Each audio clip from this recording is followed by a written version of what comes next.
Well, it's a real privilege for me to be here, especially on a day like this, with so much to celebrate. Thank you all for sharing earlier, maybe a little too honest. Those of you who aren't thinking of, don't have children yet, let me just encourage you. It is a good idea. Some of you may be even here wondering whether actually you should even maybe contemplate marriage, given some of what you've heard. But let me encourage you to get married. Why should you be happy? So, it is a privilege, and this morning and then this evening, I'm going to be looking at just a couple of questions, different questions, that we sometimes have, especially when it comes to this whole issue and the theme that is here for these next few weeks on conversations of faith and for faith. And there's a very important question I want to try and deal with this morning. And before doing that, I'll just like to read to you. And I think there's a passage which will come up on the screen behind me. And this is from a letter. It's called 1 John. If you have a Bible, it's towards the back. If you want to look at it later yourself, you may be familiar with some of these words. They are very famous. Dear friends, let us love one another, for love comes from God. Everyone who loves has been born of God and knows God. And whoever does not love does not know God, because God is love.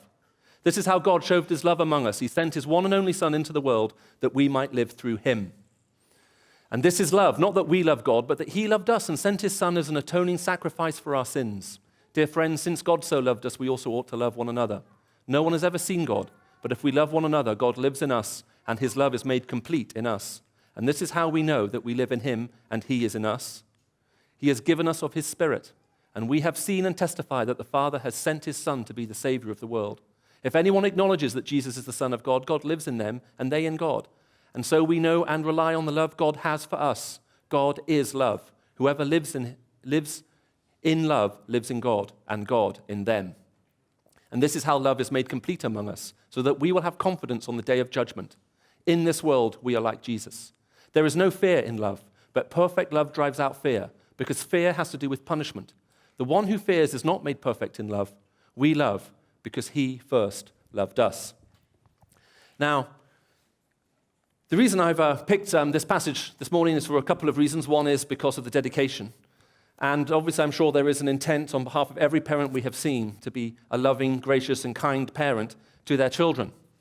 And one of the key aspects of the Christian faith is a conviction and a belief that God, by his nature, is loving, kind, and gracious. And yet that idea that maybe if there is a God, he is loving, kind, and gracious is one that's increasingly come under question and come under attack, especially the biblical perspective that God is loving, kind, and gracious, because it also seems, from a biblical perspective, that the same God who is loving, kind, and gracious also seems to be a God who does actually deal in issues of judgment and punishment and all of this kind of stuff as well. And so the question, which we often have and we sometimes wrestle with, especially in our culture today, runs along these lines. Look, either this God is loving, kind, gracious, and accepts all, or he is some kind of God who deals with ultimate issues and eternal issues of divine punishment, retribution, and so on. But these are not compatible with one another. And these two roles are actually at war and at conflict with each other. So either you need to reject certainly part of the Bible so you can end up with the kind of God you'd like to believe in, a loving, gracious, and compassionate one, or you need to be realistic about what it is you actually believe. And what some people would now say is what Christians believe may itself be highly morally questionable.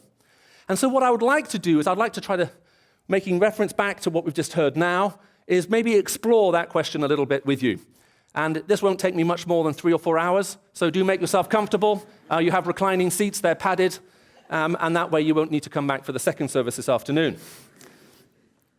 Let's just start off by thinking a little bit about love and what love is. Now, you may notice that in that reading, you read something here that you'll find in no other ancient text anywhere in any other ancient religion in the world. And it is the statement, God is love. I can remember being in India, maybe 6-7 years ago. I go there fairly regularly, but on this particular occasion, one of the world's leading authorities in what's called Vedic philosophy came to meet with us and spend half a day with us. And I don't know if any of you are familiar with Hindu Vedic philosophy, but it fills hundreds of volumes. As a matter of fact, if you spent your whole life doing nothing but reading it, you still probably wouldn't be able to get all the way through. And so the amount of dedication, focus, and requirement that is required to actually read your way through all of that Vedic philosophy is enormous. It is immense, absolutely huge. And after the first couple of hours of lectures he gave this particular group, I can remember saying to him, can I just ask you one question? Because as far as I know, it's unparalleled, but I haven't been able to read all of the Vedic philosophy because, well, most of it isn't translated, and secondly, it is rather long. And I just said, but the statement, God is love. I said, do you find that in Vedic philosophy? And he went quiet for about 10 seconds, and he said, the only place anywhere in the world I believe that statement exists, he says, is in the Bible. You will not find it anywhere else. I said, thank you. I said, that's what I thought. You see, in many other religious convictions, we have the idea that God is loving, which describes an action, and it describes an attitude that may manifest itself in action. So the statement that God is loving, which is something we do and express towards other people, is very, very, very common. But the statement that God is love is unique to the Bible. Now, what is important about this? Well, it's a slightly more problematic statement than you may at first think. Because love is a quality that exists between two people. Now, I know some men wake up in the morning, put gel in their hair, look in the mirror and go, I'm in love. But that is sad, because love is a quality that exists between persons. You need at least two of them. You need two persons for love to be experienced and expressed. So when someone says that they are love in their very nature, a statement of being as opposed to a statement of action, how do we understand it? Someone once asked a great Christian theologian, what was God doing before he created the universe? Good question. This particular theologian, he was German, said, making hell for people who ask difficult questions.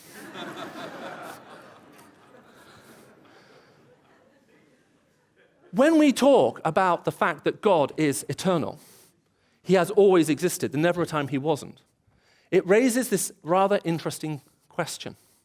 What was he doing before?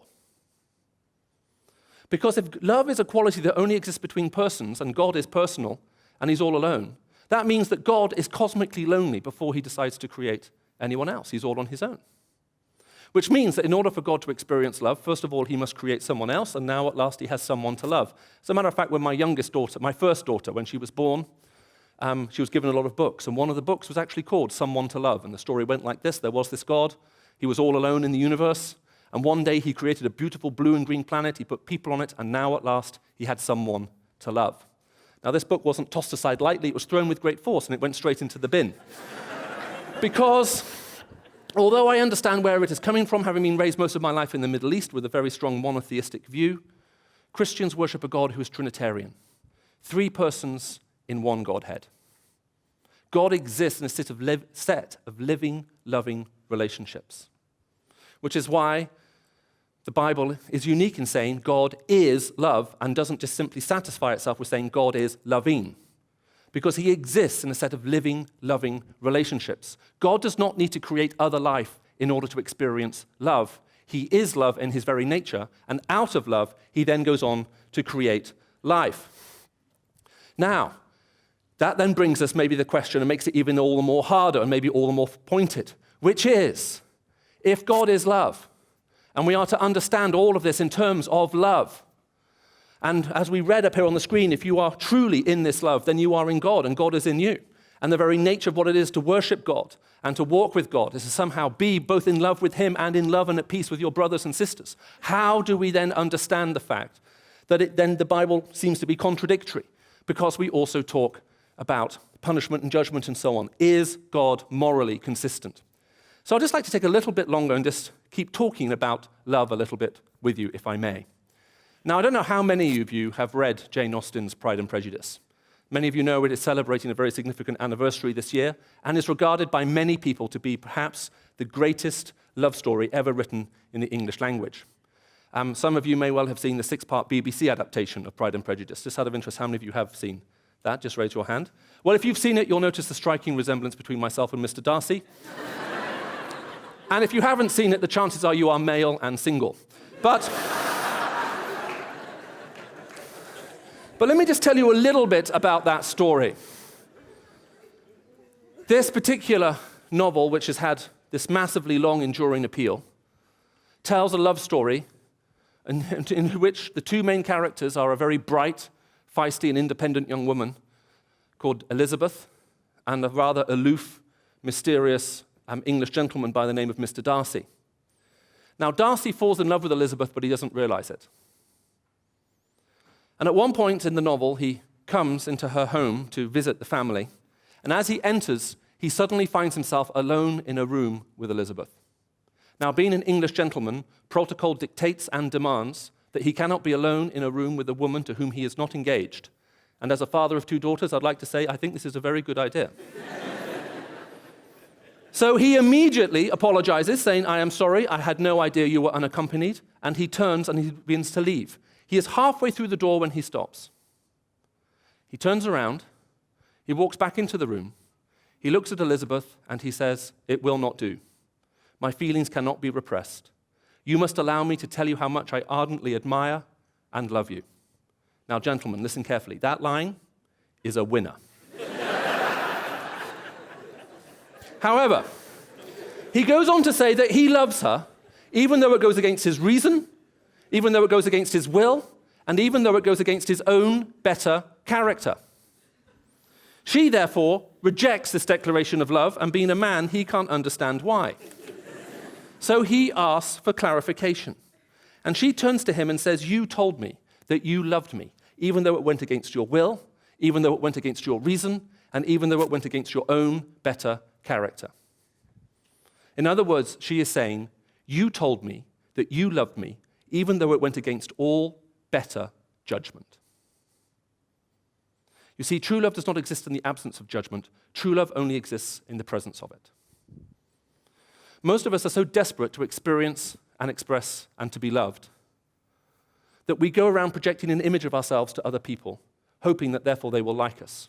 The problem, therefore, is that people fall in love with the image and not with the reality, which is why the very rich, the very powerful, the very famous, or the very beautiful may actually find it very difficult to find real love, because people fall in love with the image and they never come to know the real person. I can promise you that even if you're one of the most popular people in the place where you live and work, if nobody knows the real you, they don't know all of your shortcomings, they don't know all of your weaknesses, and they don't know all of your failings, that you feel terribly lonely. However, if there are a group of people in this world, or maybe even just one person in particular, who does know you, they know the dark side of your character, they know your failings, they know your weaknesses, they know your shortcomings, yet they still love you, those are the most meaningful relationships you have. And when anything bad happens, and maybe even more interestingly, when anything good happens, they're the first people you want to tell and share it with. True love doesn't exist in the absence of judgment. True love exists in the presence of it. Let me just quote to you from a group of contemporary philosophers I've come to admire their work very much, called the Black Eyed Peas. And it was several years ago when they first published this particular thesis of theirs. I was rather taken with it, and so I've written part of it down. Let me just read to you part of what they have to say in this short treatise called "Where is the Love?" This is what it says. "People killing, people dying, children hurt, you hid them crying. Can you practice what you preach? Would you turn the other cheek? Father, Father, Father, help us. Send us some guidance from above, because people have me questioning. Where is the love? I feel the weight of the world on my shoulders. As I get older, people get colder. Most of us only care about money making. Selfishness got us following the wrong direction. Wrong information always shown on the media. Negative images are the main criteria, although actually in their song they say negative images is the main criteria, but I've corrected the grammar because it's not quite right. Infecting young minds faster than bacteria, kids want to act like they see in the cinema. Whatever happened to the values of humanity? Whatever happened to fairness and equality? Instead of spreading love, we're spreading animosity. Instead of lack of understanding leading lives away from unity. Now here's the line that's the knockout line that really stood out for me. The truth is kept secret, it's swept under a rug. If you've never known truth, then you've never known love. I have no idea if they wrote this themselves or if someone wrote it for them. But they're absolutely right. The truth is kept secret, it's swept under the rug. If you've never known truth, then you've never known love. True love does not exist in the absence of judgment. True love exists in the presence of it. That's often why being a parent is such a great responsibility and privilege. You get to see everything in your children's lives up until a certain age, and then your intelligence begins to drop a little once they become teenagers, which is why parents begin to feel more nervous at that point. But up until then, you know and you see almost everything. You see the good and the bad. You see the strength and the weak. You see all of that. And yet a parent's love is meaningful to a child when the child knows that the parent both understands them, knows them, sees all of this, and yet loves them. And that's precisely the way in which God loves us. True love does not exist in the absence of judgment. True love only exists in the presence of it. That is what makes it meaningful. The God we read about in the Bible is described as gracious and compassionate. Now, the word compassion comes from the ecclesiastical Latin that was developed to govern the law of the church. And I can see many of you are already smiling in anticipation at this great revelation that has come to you, because all of you wanted to do a bit of Latin this morning. It is a compound word. It basically means and combines two things together.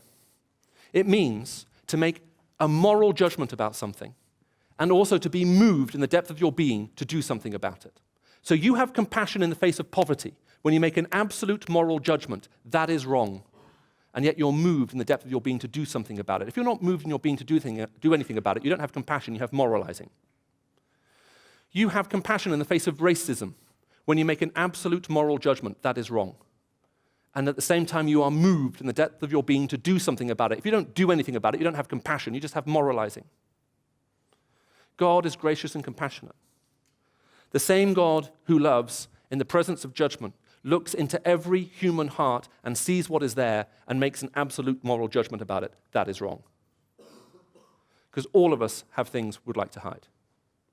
And at the same time, he's moved in the depth of his being to do something about it, and that is the Christian understanding of the cross. The Christian understanding of the cross is that a God who loves and cares for every person in this room, every person in this world, both sees the human condition. He loves us not because he's fooled by us, but he even actually knows everything about us, including all of our failings, shortcomings, and weaknesses, yet he loves us. And in that love, he comes into this world motivated by compassion to do something about the condition that we find ourselves in. Now, let's just try a few of these strands together, and then I'll sit down so I don't bore you much longer. There's another element I want to add into this discussion if I can, and I know I'm making you think very hard for a Sunday morning, but I do live in Oxford, so I have to do this for a living. And it's to do with mercy. Love, judgment, the nature of love. But we're still left with the problem that we started with at the very beginning, aren't we? Yes, but surely this all-loving, all-gracious, compassionate God just forgives people, doesn't he?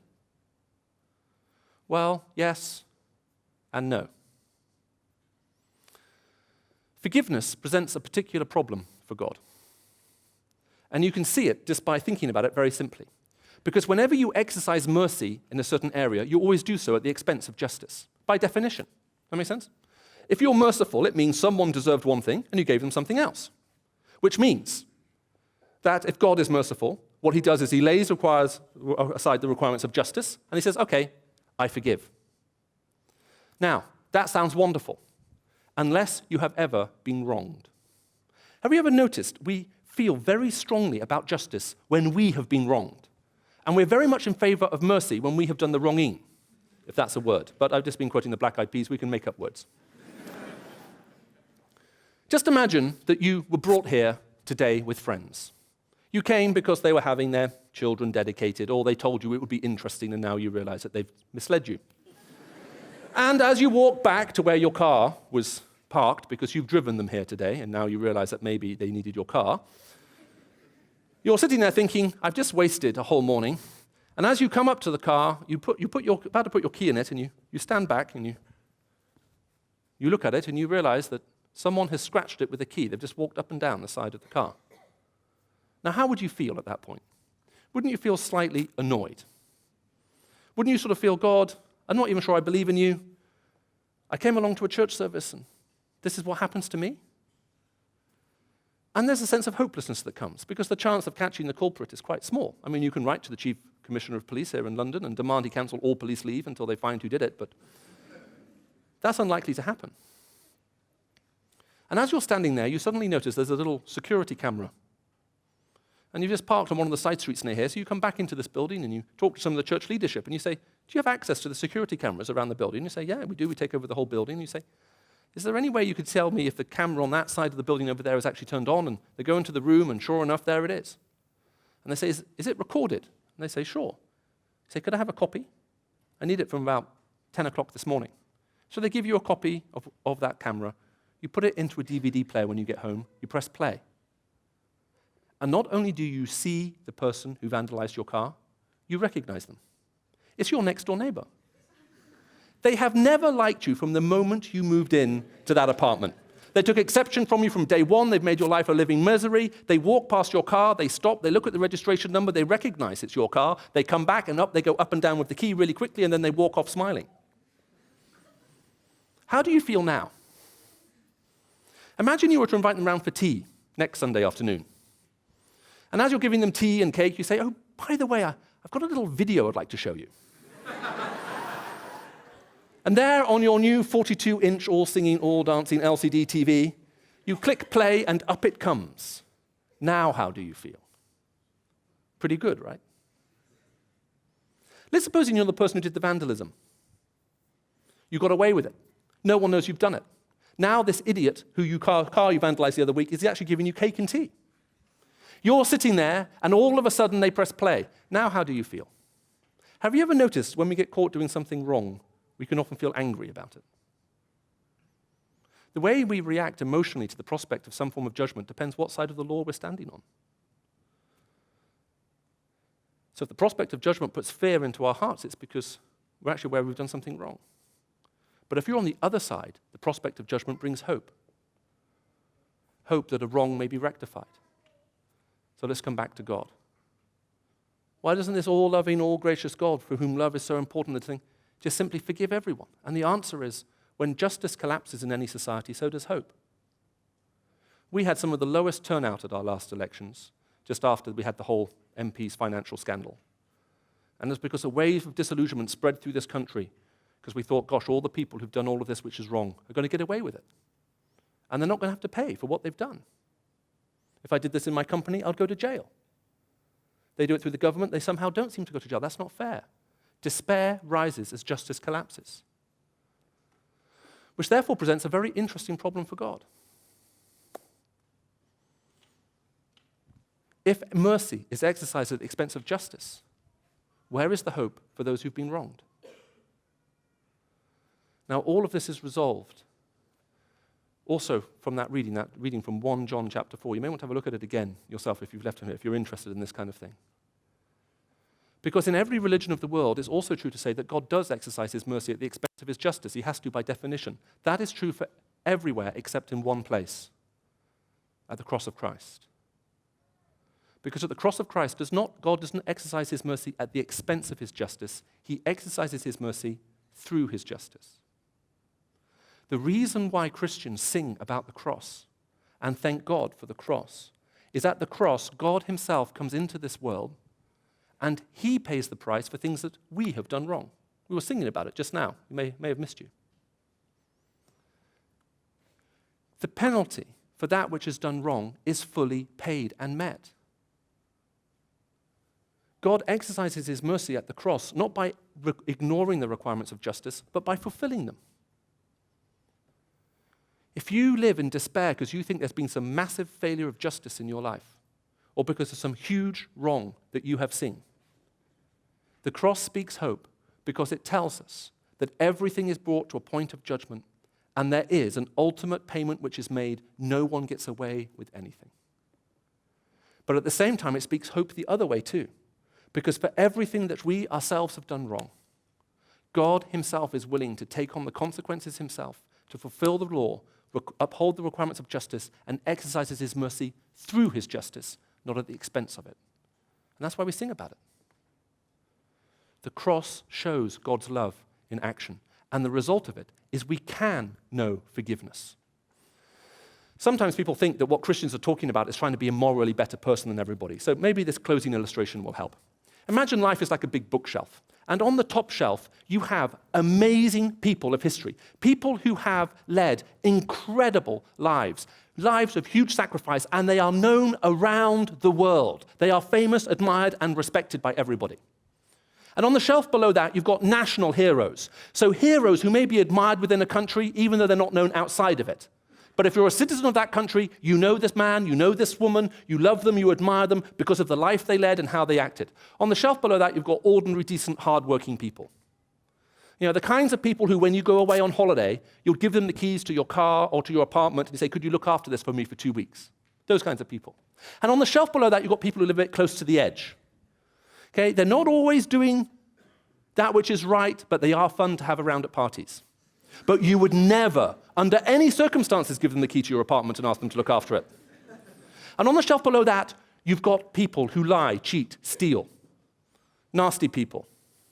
And on the shelf below that, you've got truly evil people. People who enjoy inflicting pain on others. People like dentists and that kind of people.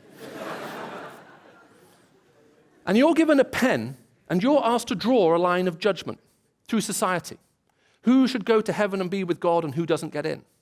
Well, how far down do you go before you draw the line? Well, what most of us do is we look at whatever shelf we're on and we think, I'll draw the line there. Now, God will draw a line, but he's not going to draw a line this way. He's going to draw it this way. It's going to run right through the middle of that bookcase. And on one side will be those who've been offered forgiveness and this reconciliation and this mercy through God who's upheld the law and actually paid for what we've done wrong. And on the other side will be people who've been offered this and said no. There is no moral superiority in the Christian faith. There is no place of boasting. There is no place of thinking that you're better than anyone else, superior to anyone else, more sophisticated than anyone else, more thought through than anyone else, or luckier than anyone else. None of that is what it's about. It's all about the fact that we all find ourselves in need of forgiveness. There is someone who loves us, who sees everything about us, including the dark side of our character.